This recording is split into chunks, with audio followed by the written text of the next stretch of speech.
I don't know if we're recording or not. I'm just gonna guess that I am. Hi.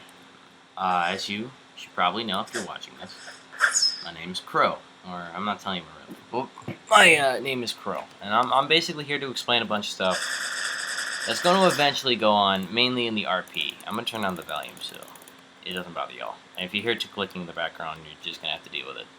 Anyway, so the reason why I'm making a video on this is because I know that there's a couple of episodes that are coming up in the RP, and to explain what happened to the older RP, for anybody who just watches the videos and doesn't understand what happened with the older RP server. So we'll explain that. So the first RP server we ended up deleting. There's a couple of things wrong with it, and I'm not talking about the rules. I'm talking about there was hackers in the server, and the RP was just starting to die off.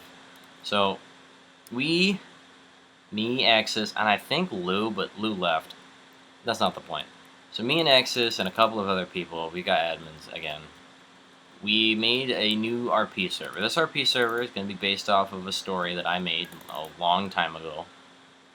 Instead of, because that's what the old RP was supposed to be, and we kind of just did our own thing. I mean, this one's going to be basically the same, but we're going to stick with the original story that I was going to stick with. But yeah. So, a couple of new things are coming into the RP, and I want to explain them, and then I'll explain some other stuff about getting more members and all that. So first of all, some of the stuff is coming in new in RP that a lot of people either asked or attempted to ask or whatever. So first of all, Taijutsu. Taijutsu is a subject that I keep hearing from a lot of people. In the older RP, we used to let people just learn Taijutsu because I didn't think of it as like a problem, which we eventually will open up Taijutsu again at some point, but it's not going to be anything. Once we open up Taijutsu, it's not going to be anytime soon. But when we do, there's going to be a few changes. So first of all, the big change, we're going to start with the normal. Let me get there. This stuff mainly. So yes, you'll be able to learn most of the stuff in there. But not all of it, like some of it's going to be based off of like your bloodline or whatever. I couldn't explain to you exactly how it's going to work, like I said, it's a future project. But yeah, and then Kenichi, I don't think we're going to allow. Kenichi, Bruce Kenichi, and Ryuji are only going to be for the clan. However, when it comes to the 8 inner gates, that is a different story. I know with 8 inner gates, we are going to allow other people other than the Taijutsu masters to learn it, especially the heavenly gates. And even, I think it's Ultra Instinct, but I don't actually know what it's called offhand. Don't worry about what I'm doing in the background. But yes, we are going to eventually open up Taijutsu for people to learn. It's going to be a while from now, but it's going to be very, very exciting. Another thing that I need to explain, but I haven't explained yet for whatever reason, devil fruits. So, the old RP, we had devil fruits, but these devil fruits, basically, if you get attacked by water, or if you go in the water, you will get hurt, stuff like that. These devil fruits, there are a certain tier to them, alright? How we set them up. We're not setting them up how One Piece is, otherwise we're going to be here for a while. And plus, we're working on a game that doesn't necessarily have everything that, One Piece had, so can't really expect much from us. But, on the bright side at least, our devil fruits are are in 3 categories. There is the average devil fruits, which average devil fruits are basically the ones that are easily found in the world of the living. These devil fruits, they don't usually have anything like super powerful, but it doesn't mean it's like powerful. It usually is like convenience. So even though this isn't one of, well, no, it actually is. So like a good example would be Door Fruit. How Door Fruit works is it basically allows you to use the first move, not the first move, sorry, the first mode of Shiver. You won't be able to use the Shiver moves or anything like that, just the first mode of Shiver, which will allow you to go across the map and allow you to escape a lot of situations. Plus, it'll allow you to get to a lot of interesting places as well. The next one, the next tier. The next tier is Major, is what I'm going to call it. We may call it a different name, but that's what it's going to be called for now. The major type devil fruits are basically devil fruits that are power types. So, unlike Door Fruit in the RP is more of a convenience type deal, you know? It's just convenient. It's just, you'd have to really think about it to use it. But with the more power type Devil Fruits, it requires something different. So, like Wind Fruit would be in here. Wind Fruit is just Typhoon. Um, basically allows you to, hurt stuff. Not hurt stuff, but it allows you to, use Typhoon, attack things, etc. You get it. Then, or like Gum Fruit, which allows you basically to do what Luffy does. It does give an extra amount of power, as you could probably guess.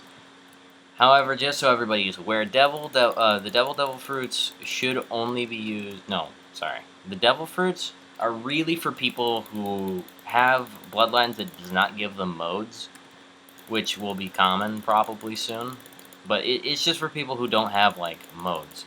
So if you don't have a mode, we'll give it to you, and wow, that's shocking, that's fun.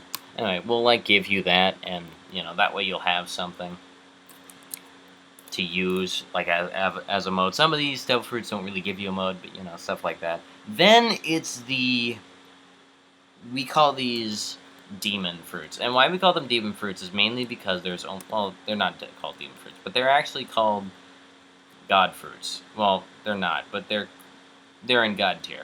You get the point. These God tier Devil Fruits, there's only two of them, alright? There's the Devil Fruit, and there's the Dragon Fruit. Both of them give you enormous amounts of power.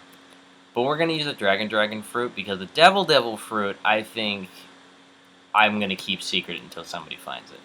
But basically, the Dragon Fruit allows you to use the Ten Tails mode completely. It allows you to go all the way to the second mode. So you'd be able to use Ten Tails, and oh my god, when I tell you Ten Tails, because Ten Tails is pretty useful, especially, like I said, if you don't have a mode already in the RP, Devil Fruits are pretty handy. So that's where Devil Fruits come in, Devil Fruits are still going to be a little iffy, we will allow you to find them, but don't be shocked if we add more into a certain category or something even more powerful than you already have. Now, of course, there is other stuff. For example, Kenjutsus. This topic has been brought up to me many times, and I even offered it to some people. Kenjutsus are physically able to get. There are only two types. There is the strong types or the capitalized types, where basically it's the major ones, and then the basic. The basic consists of flame, wind, water, and lightning. Those are all the Kens that are the basic. However, these will be considered Overlord type Kenjutsus. These Overlord type Kenjutsus, there are many. There is Blood Moon, there is Moon, there is Inferno, there is Sun, there is Sound, and then there is Shiver. If I miss... Oh yeah, and then there's Mist. These Overlord type Kenjutsus, only two can learn. After, there's the Master and then the Student. Once the Master dies, or the Student dies, it can be taught once again, but like I said, it only is two. These, if you are a master of these Kenjutsus, you will be able to not learn, but you'll be able to teach other people the basic version of it, or if you, need a student, if you have any other questions about that, you should probably ask me directly, because I know it's going to be confusing. Anyway, every Kenjutsu has a drawback, though.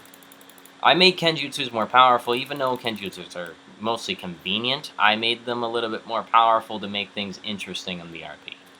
For example, let's start with... we'll start with Inferno, actually, because that's the one that is going to be very complicated to explain. Inferno-style Kenjutsu. Inferno-style Kenjutsu is actually one of the more powerful types of Kenjutsu in the RP. Yes, it's just the reskin, but we made it a lot more powerful, or at least I did. The Inferno type Kenjutsu comes with a huge amount of power, allowing you to kill most types of demons without any trouble, and allowing you to use non-RP abilities. Also gives you the Inferno bloodline when you've learned Inferno. However, there is a catch, as you can probably expect. The problem with Inferno Ken, even though it gives you this amazing power and allows you to kill the demons of Crow, like the Crow members, without having to seal them. It just lets you kill some of them. Not all of them, but most of them. There's a drawback. The more you use this Kenjutsu, the more it kills you. And if you die from Inferno, you become a demon.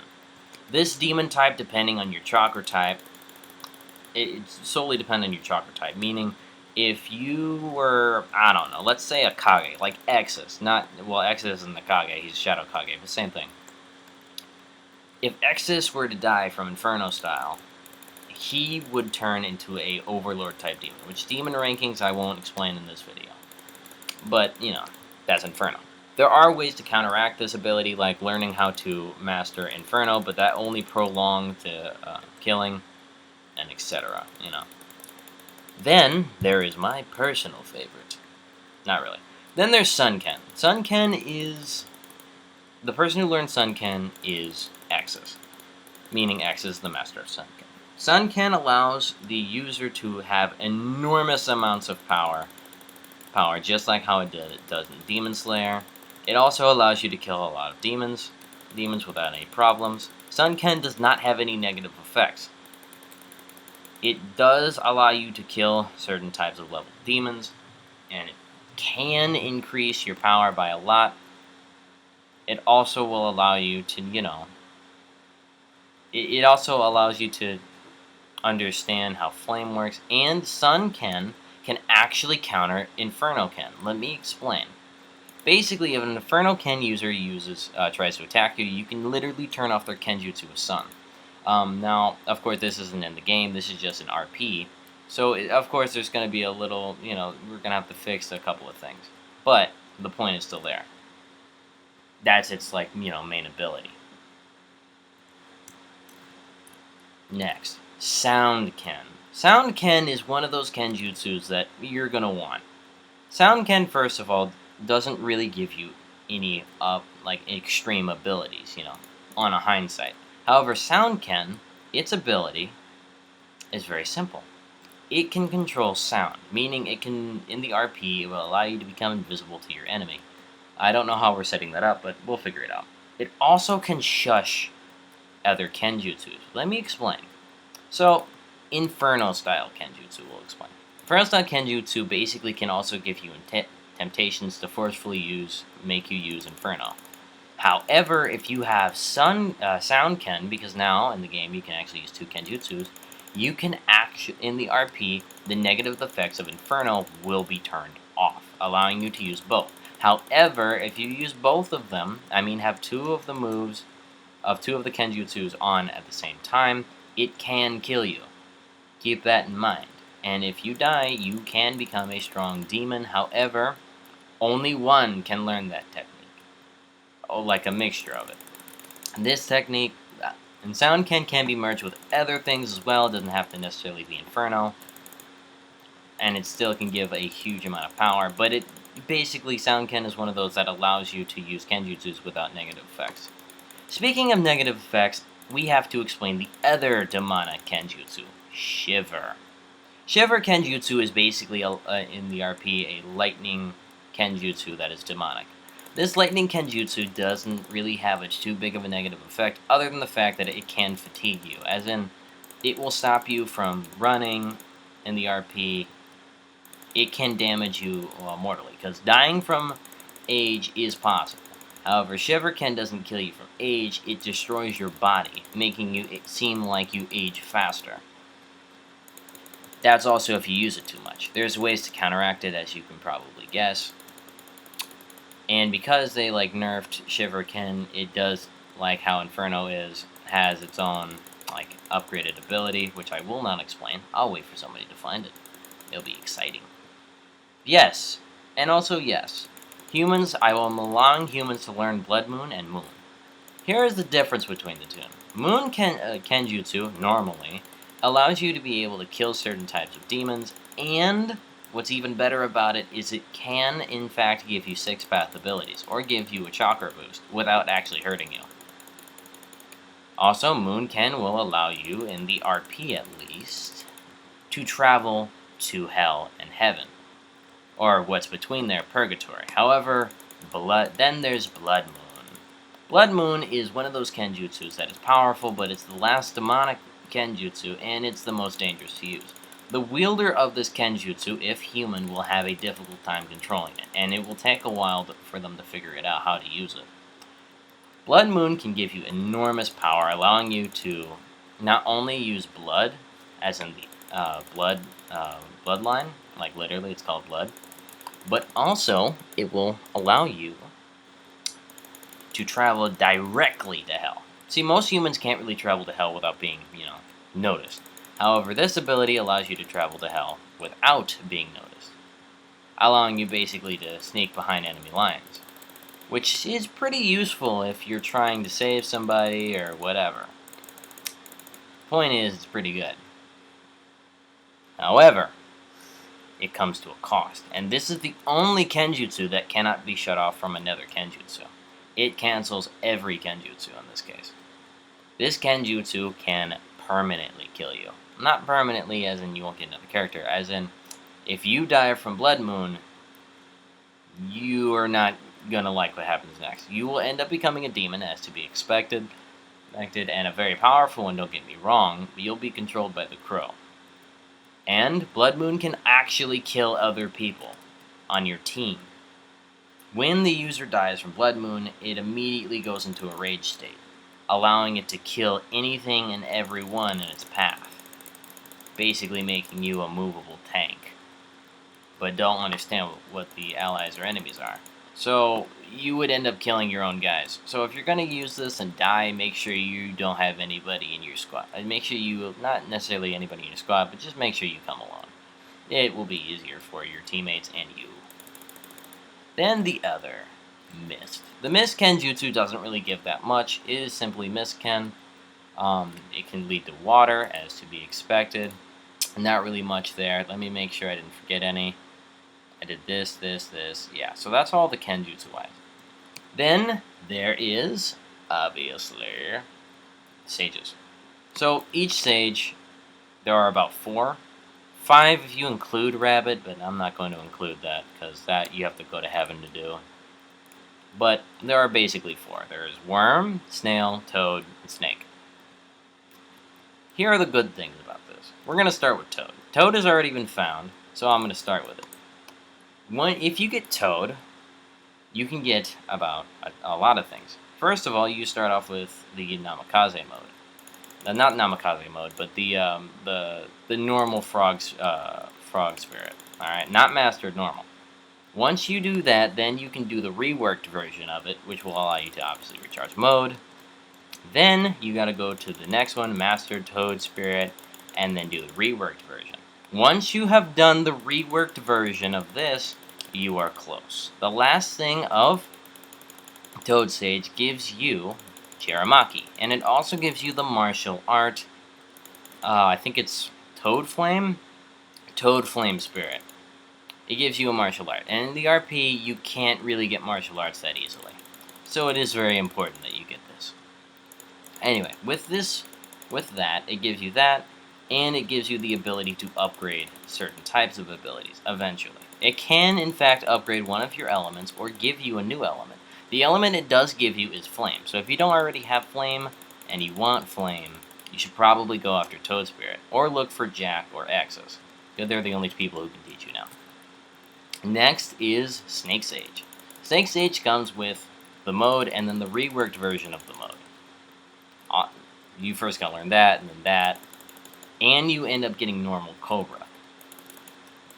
But you get a normal Cobra, or if you like, you can use the limited version. It doesn't matter.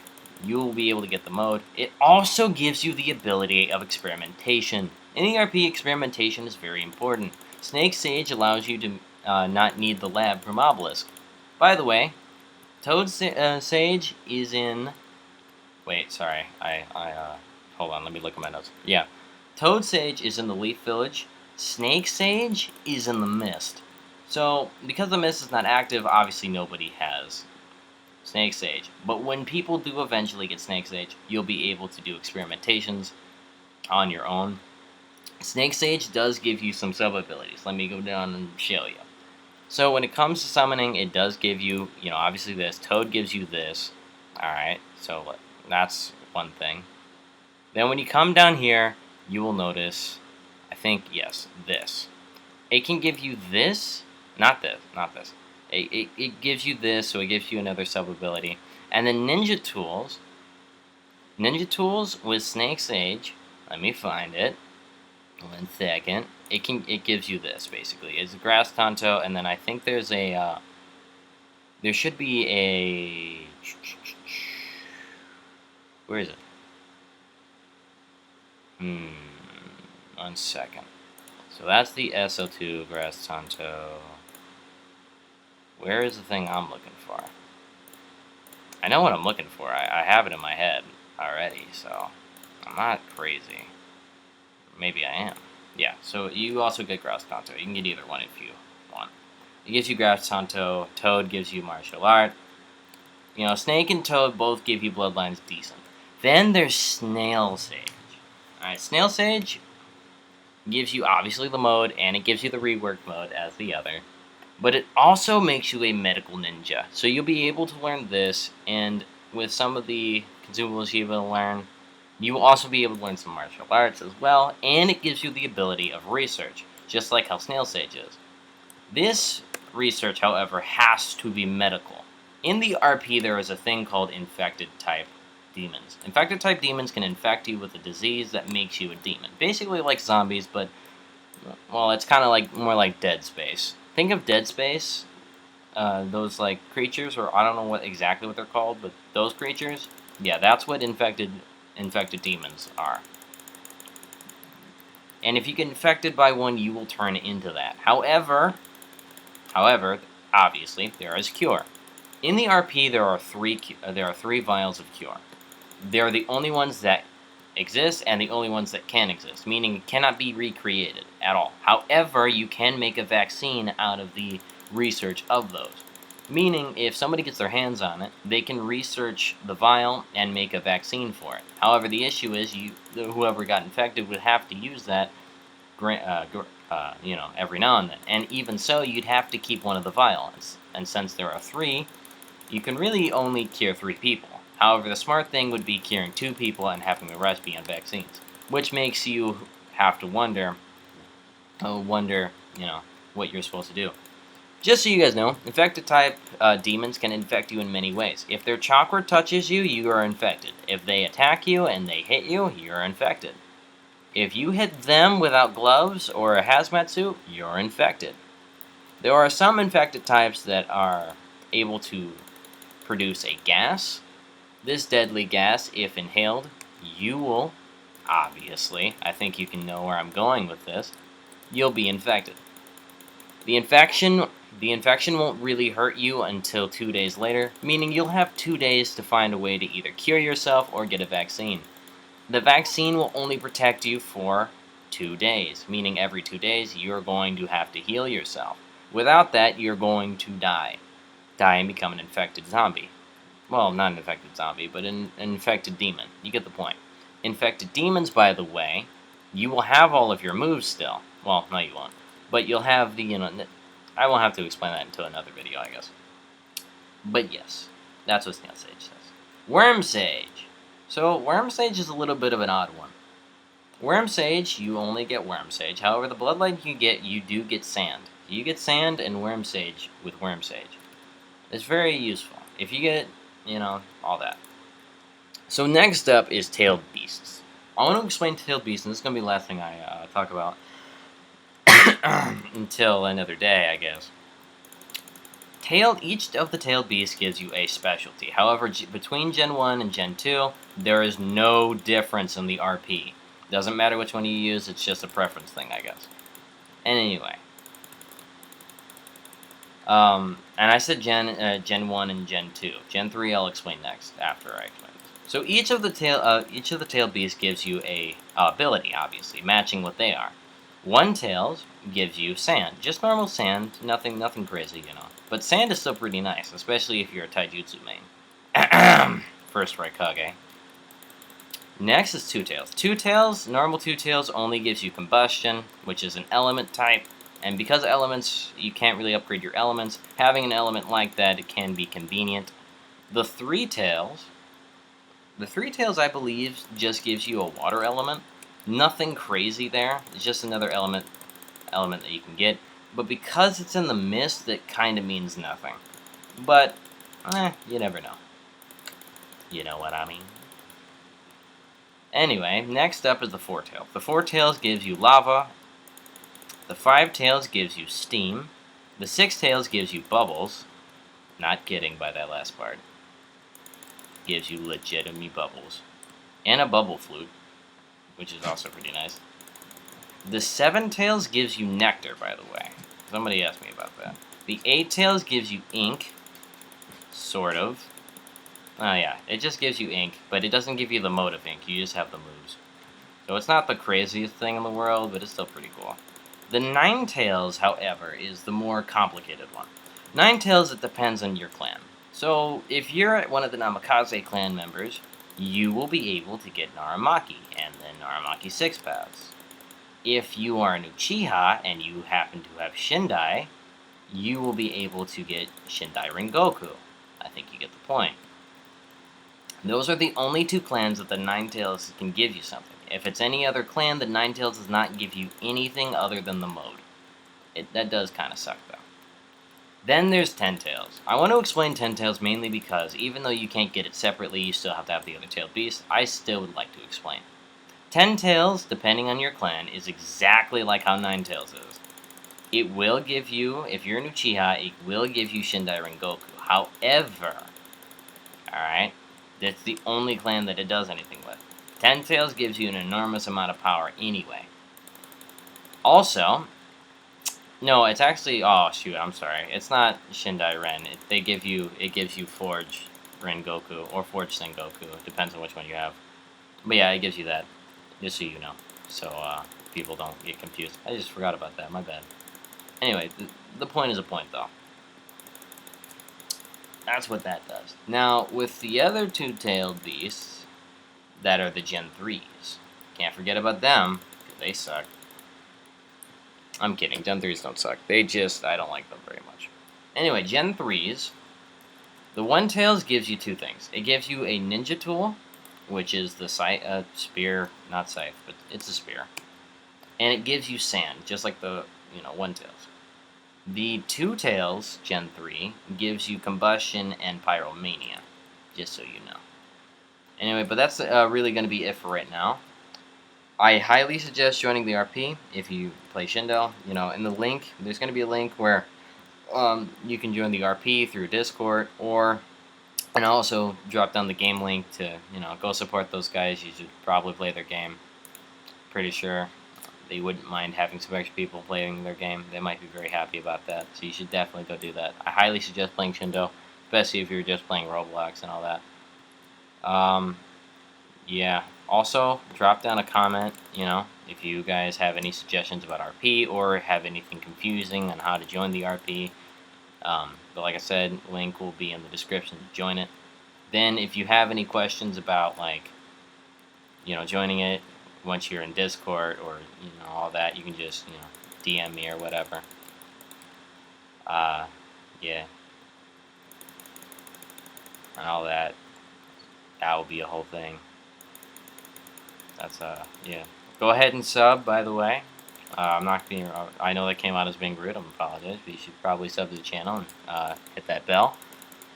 Go check out some of the older videos I've done, and me and the others have done. You may like them, you may not, it's alright. Remember that we're trying to get to 200 subs by the end of 2023. Because we already beat our goal with the 100 subs, and it's gonna be a while before I make the 100 sub, thank you or whatever. It's gonna be a while before I do that, so just give me some time and I'll set that up. It's gonna be a whole thing. And, yeah. Anyway, I'll catch you all later. I suggest joining the RP if you're interested, especially if you play Shindo, and, yeah. You guys have a